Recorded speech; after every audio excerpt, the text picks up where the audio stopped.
Paris सुनते ही दिमाग में एफिल टावर आ जाता है, आसमान गुलाबी हो जाता है, पता नहीं कहाँ से पर ये रेनबो निकल आता है, माहौल जैसे पूरा सेट सा हो जाता है।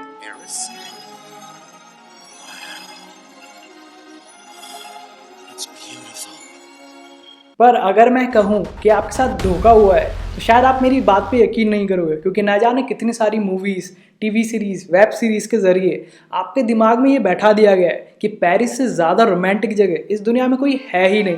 पर कोई इंसान जब पेरिस को एक्चुअल में विजिट करता है तब सच्चाई कुछ अलग होती है और कुछ लोगों को पेरिस सिंड्रोम तक हो जाता है। ये एक ऐसी साइकोलॉजिकल कंडीशन है जिसमें आपकी एक्सपेक्टेशंस जब रियलिटी से मैच नहीं करती तो आपको बहुत ज़्यादा डिसअपॉइंटमेंट होती है। ताजमहल से इंडिया ने 2019 में अप्रॉक्सीमेटली 87 करोड़ रुपए का रेवेन्यू जनरेट करा, वहीं एफिल टावर ने 711 करोड़ रुपए का रेवेन्यू जनरेट करा।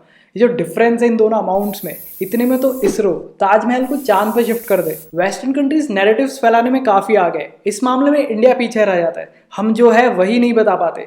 इतने सालों तक वेस्टर्न लोग जब इंडिया सुनते थे तो उनके दिमाग में सपेरे घूमना चालू हो जाते थे। ऐसी इमेज बना रखी थी इंडिया की वेस्टर्न मीडिया ने, और खुद छिपकली का ड्रैगन बन के घूम रहे हैं। मैं ऑनलाइन गेम्स खेलता हूँ तो मेरी अक्सर बाहर के लोगों से बात हो जाती है।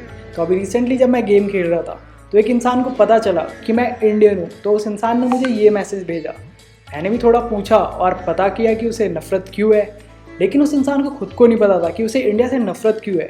थोड़ी बातचीत के बाद पता चला कि वो इजिप्ट से है और उसने इंडिया को सिर्फ मीडिया की नज़रों से देखा है, और उसके अकॉर्डिंग इंडिया में मुस्लिम्स को परेशान किया जाता है, मारा जाता है, पीटा जाता है, इस्लाम फॉलो नहीं करने दिया जाता। काफ़ी नेगेटिव नज़रिया था उसका इंडिया को लेकर। फिर क्या, फिर मैंने उसे डिफरेंट नज़रिया दिया और उसको थोड़ी सद्बुद्धि आई। मैंने एक चीज़ नोटिस करी है, शायद आपने भी करी हो। हमारे देश में जब भी दो लोगों की लड़ाई होती है और अगर दोनों हिंदू है तो किसी को कुछ फ़र्क नहीं पड़ता, और अगर दोनों मुस्लिम है तो भी किसी को कुछ फ़र्क नहीं पड़ता। पर वहीं अगर एक मुस्लिम है और एक हिंदू है तो पत्रकारों की तो ऐसी हालत हो जाती है जैसे उन्होंने सेंटर फ्रूट देख लियो।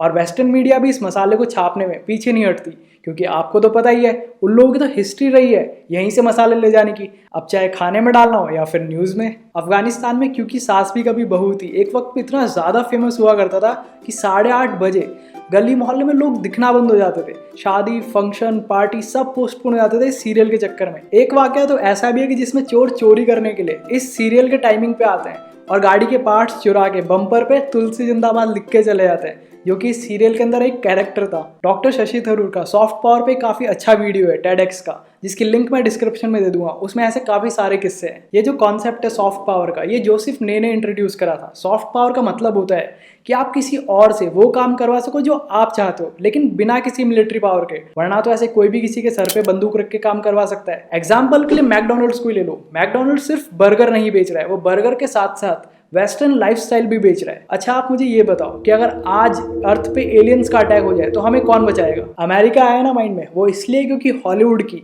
न जाने कितनी सारी मूवीज में हमेशा एलियंस से अर्थ को अमेरिकन ही बचाते हैं, और ये बात अमेरिकन गवर्नमेंट भी जानती है कि हॉलीवुड को पूरी दुनिया में पसंद किया जाता है।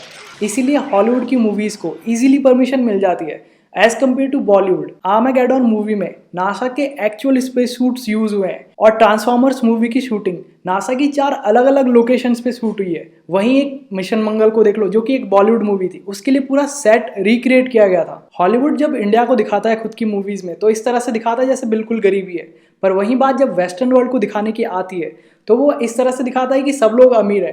पर ऐसा नहीं है, गरीबी दुनिया के हर एक कोने में। जैसे हमारे यहाँ पे मिड डे मील है, वैसे यूके में भी स्कूल के बच्चों को खाना दिया जाता है। पर वहाँ पे एक चीज़ नोटिस करी गई कि बच्चों के जब भी वेकेशंस होते थे और उसके बाद जब बच्चे स्कूल आते थे तो उनमें कुछ बच्चे वीक हो जाते थे। ऐसा इसलिए था क्योंकि वहाँ पे लाखों बच्चों के पास खाने के लिए खाना तक नहीं था, और इस प्रॉब्लम को टैकल करने के लिए वहाँ पे हॉलीडे हंगर करके एक कैंपेन चलाया जाता है, जिसमें बच्चों को वेकेशंस के टाइम पे भी खाना दिया जाता है। ये मैं आपको इसलिए बता रहा हूँ ताकि आपको पता रहे कि गरीबी सिर्फ हमारे यहाँ पे नहीं है। सो कॉल्ड डेवलप्ड कंट्रीज में भी गरीबी है, तो हम तो फिर भी डेवलपिंग नेशन है। आज की वीडियो में मैंने सॉफ्ट पावर का सिर्फ एक एस्पेक्ट टच करा है, वो भी थोड़ा सा। सॉफ्ट पावर के और एग्जांपल्स दूं तो जैसे कोरोना के टाइम पे इंडिया ने काफ़ी सारी कंट्रीज़ में वैक्सीन्स प्रोवाइड करी थी। उन कंट्रीज़ में जब वो वैक्सीन लगेगी तो इंडिया के लिए वहाँ के लोगों में एक पॉजिटिव इमेज बनकर आएगी। मालदीव्स में हुकुरु मिस्की मॉस्क है, उसकी कंजर्वेशन के लिए भी इंडिया हेल्प कर रहा है। म्यांमार में भी रेस्टोरेशन वर्क में इंडिया हेल्प कर रहा है, और अफगानिस्तान में तो parliament, cricket stadium, road, dam, पता नहीं कितना सारा इंफ्रास्ट्रक्चर इंडिया की हेल्प से बना है। और इसीलिए अफगानिस्तान में अभी एक सर्वे हुआ था जो कि यूरोपियन एजेंसी ने करवाया था। उस सर्वे में भी ये सामने आया कि अफगानिस्तान के लोग सबसे ज़्यादा भरोसा इंडिया पे करते हैं, पाकिस्तान पे नहीं, चाइना पे नहीं, यूएसए पे भी नहीं, इंडिया पे।